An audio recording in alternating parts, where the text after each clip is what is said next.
Hi everyone.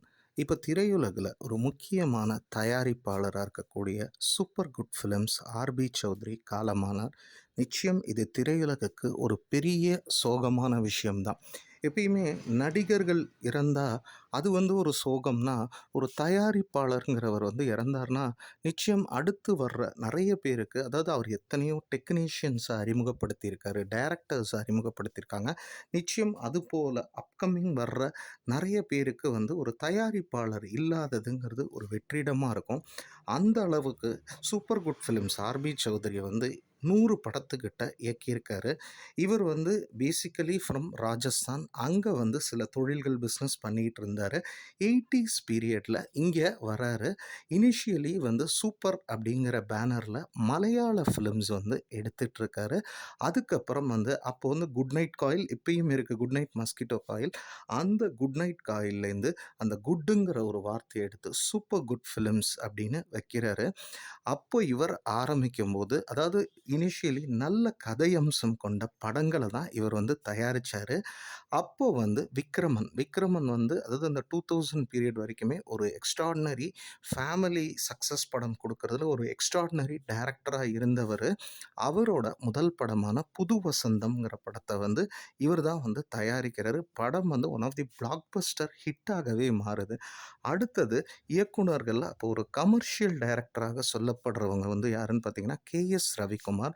இந்த KS ரவிக்குமாரோட முதல் படமான புரியாத புதிரையும் தயாரித்தவர் இவர் தான். அதே மாதிரி கேஎஸ் ரவிக்குமாரோட ஒர்க்கை பார்த்து தான் இவர் அவருக்கு ஒரு இயக்குனர் வாய்ப்பு அப்படிங்கிறது கொடுத்தாரு. அதுக்கப்புறம் பார்த்தீங்கன்னா விக்ரமனை வச்சும் நிறைய படம் பண்ணியிருக்காரு. விக்ரமனோட கேரியர்லேயும் சரி, அதே மாதிரி நடிகர் சரத்குமாரோட கேரியர்லேயும் சரி, one of the biggest turn around படமான சூரிய வம்சத்தை தயாரித்தவரும் இவர் தான். அடுத்தது பார்த்தீங்கன்னா கேஎஸ் ரவிக்குமாருக்கு மேஜர் ஹிட்டான படங்கள் அப்படின்னு எடுத்திங்கன்னா நிச்சயம் அதில் சேரன் பாண்டியன் ஒன்று அடங்கும், நாட்டாமை ஒன்று அடங்கும். இந்த 2 பிளாக் பஸ்டர் ஹிட்ஸையும் தயாரித்தவர் யார் அப்படின்னு பார்த்தீங்கன்னா சூப்பர் குட் ஃபிலிம்ஸ் சௌத்ரி தான். அதே போல் பல புதுமுக இயக்குனர்களை அறிமுகப்படுத்தியவரும் யார் அப்படின்னு பார்த்தீங்கன்னா இந்த ஆர்பி சௌத்ரி தான். நடிகர் லிவிங்ஸ்டன் அவர் ஒரு கதையை வச்சுட்டு தான் ஹீரோவாக நடித்து டைரக்ட் பண்ணணுன்னு ஆசைப்பட்டார்.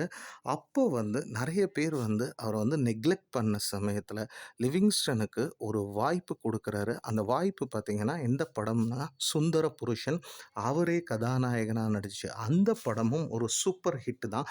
படத்தோட கதை ஹிட்டுக்கு காரணம்னாலும் ஒரு படத்துக்கு ஒரு தயாரிப்பாளர் கிடைச்சாதான் அந்த படமே அந்த குழந்தையே வெளியே வருங்கிற சுச்சுவேஷனில் லிவிங்ஸ்டனுக்கு ஒரு நிச்சயம் ஒரு லைஃப் கொடுத்த ஒரு படம், அவரையும் ஒரு டைரக்டராக அங்கீகரித்த படத்தை எடுத்தவர் யார் அப்படின்னு பார்த்தீங்கன்னா சூப்பர் குட் ஃபிலிம்ஸ் சௌத்ரி தான்.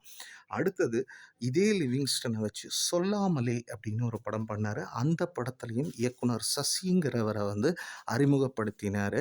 மேலும் இவர்கிட்ட இவர் படம் தயாரிக்கிறார்னா அதுக்கு பாரதி கண்ணன் அப்படின்னு ஒரு டிஸ்ட்ரிபியூட்டர் இருப்பார். திருநெல்வேலி மாவட்டத்தில் அவர் டிஸ்ட்ரிபியூஷன் எடுப்பார். அப்படி இருக்க இவர் படங்களை எடுத்து அவர் நல்ல ஒரு அமௌண்ட் சம்பாதிச்சார். அதாவது டிஸ்ட்ரிபியூஷன் அங்கே பண்ணி ஒரு பாயிண்டில் சினிமா ஆசையில் அவரே தயாரித்து அவரே டைரக்ட் பண்ண ஒரு படம் பிக்கஸ்ட் டிசாஸ்டர் ஆகுது. அப்போ பாரதி கண்ணன் சௌத்ரி சாரை பார்க்குறாரு. அப்போ அவரை ஒரு இயக்குனர் வாய்ப்பு கொடுத்து கண்ணாத்தாள்ங்கிற ஒரு படத்தையும் அவருக்காக தயாரித்து அவருக்கும் அதில் ஒரு ரீசனபிள் லாபம் கொடுத்து இன்றைக்கி அவர் பவுன்ஸ் பேக் ஆகி அதுக்கப்புறமே பார்த்திங்கன்னா அவர் இந்த சூப்பர் குட் ஃபிலிம்ஸ் பேனர்லேயே பார்த்திங்கன்னா திருநெல்வேலி அப்படிங்கிற ஒரு படமும் பண்ணார். இந்த 90s டு ஒரு 2000 பீரியடில் புதுமுக இயக்குனர்களுக்கு கதை சொல்லும் சரணாலயமே இதுன்னு பார்த்திங்கன்னா சூப்பர் குட் ஃபிலிம்ஸாகத்தான் இருந்திருக்கு. அதே மாதிரி கிட்டத்தட்ட ஒரு 100 படங்களுக்கிட்ட இவர் தயாரிச்சிருக்காரு. ஏன்னா பெரிய பெரிய நிறுவனங்கள் இருந்தாலுமே அப்பயே அவங்களே ஒரு பாயிண்டில் சினிமா ப்ரொடக்ஷன் புரொடக்ஷன்லேருந்து விலகின பிறகும், இன்னைக்கும் வந்து அவர் வந்து சினிமா புரொடக்ஷன்ல இருக்காரு. ஈவன் இன்னைக்கு வந்து இருக்கக்கூடிய விஜய், நடிகர் விஜய் இன்று முதல்வராக மாறியிருக்காரு. அவர வச்சு ஜில்லா படமும் இவங்க தான் வந்து இயக்கினாங்க. அதே மாரி விஜய் சாரோட கேரியர்ல ஒரு பெரிய டர்ன் அரவுண்ட் படமாக அமைந்த ஒரு படம் எதுன்னா, துள்ளாத மனமும் துள்ளும். அந்த படத்தையும் வந்து இயக்கியிருக்காங்க. அஜித் சாரோட எனக்கு தெரிஞ்சு "உன்னை கொடு என்னை தருவேன்ங்கிற" ஒரு படத்தையும் வந்து இயக்கியிருக்காங்க. அதுவும் ஒரு புதுமுக இயக்குனர் தான். மேலும் வந்து டைரக்டர் லிங்குசாமி இருக்கார்ல, நெறைய கமர்ஷியல் படங்கள் குடுத்தவரு. அவரோட முதல் படமான ஆனந்தம், அதுவும் வந்து ஒரு பெரிய பிக்கஸ்ட் பிளாக் பஸ்டரா மாறுச்சு. அவருக்குமே வந்து வாய்ப்பு குடுத்த ஒரு நபரா இருக்கக்கூடியவர் தான் இந்த ஆர்.பி. சௌத்ரி.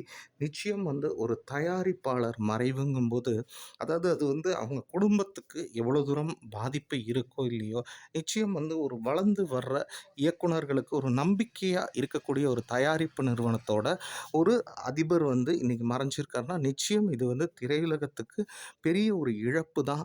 அதே மாரி இவருக்கு வந்து ரமேஷ், ஜீவா, ஜித்தன் ரமேஷ்ன்னு சொல்லுவாங்க. அவர் ஒரு பையன்.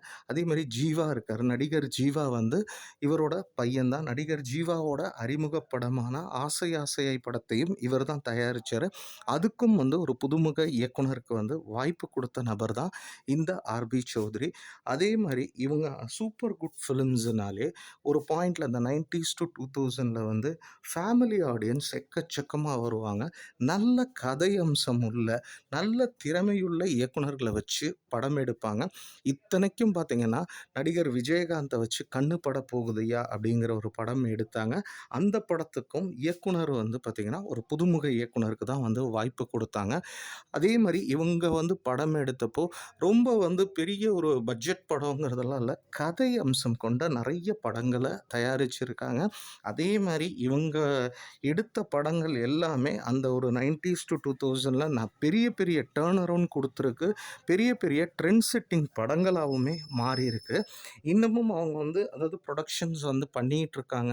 அதே மாரி வந்து பார்த்தீங்கன்னா, 100வது படத்துக்கு கூட ஏதோ ஒரு பெரிய பிளான் வந்து வச்சிருக்காங்க அப்படின்னு செய்திகள் வந்தது. அப்படி இருக்க வந்து இன்று அவர் வந்து ஒரு விபத்தில் காலமானாருங்கிறது வந்து நிச்சயம் ஒரு சோகமான செய்தி தான். அவரை இழந்து வாழும் அவரோட குடும்பத்தாருக்கும், திரையுலக நண்பர்களுக்கும், அவருடைய அதாவது அவர் உருவாக்கிய இயக்குனர்களுக்குமே இது வந்து ஒரு பெரிய ஒரு சோகமான செய்தி தான். அதே மாரி ஒரு திரையுலகுல எவ்வளோ தூரம் வந்து மத்த கலைஞர்கள்லாம் இருக்காங்களோ, தயாரிப்பாளர் அவ்வளோ ஒரு முக்கியமான ஒரு விஷயம். அந்த தயாரிப்பாளரான ஆர்.பி. சௌத்ரி சாரின் மறைவுக்கு வருத்தம் தெரிவிக்கிறோம். அவரை இழந்து வாடும் அனைவருக்கும் ஆழ்ந்த இரங்கலையும் தெரிவித்துக் கொள்கிறோம்.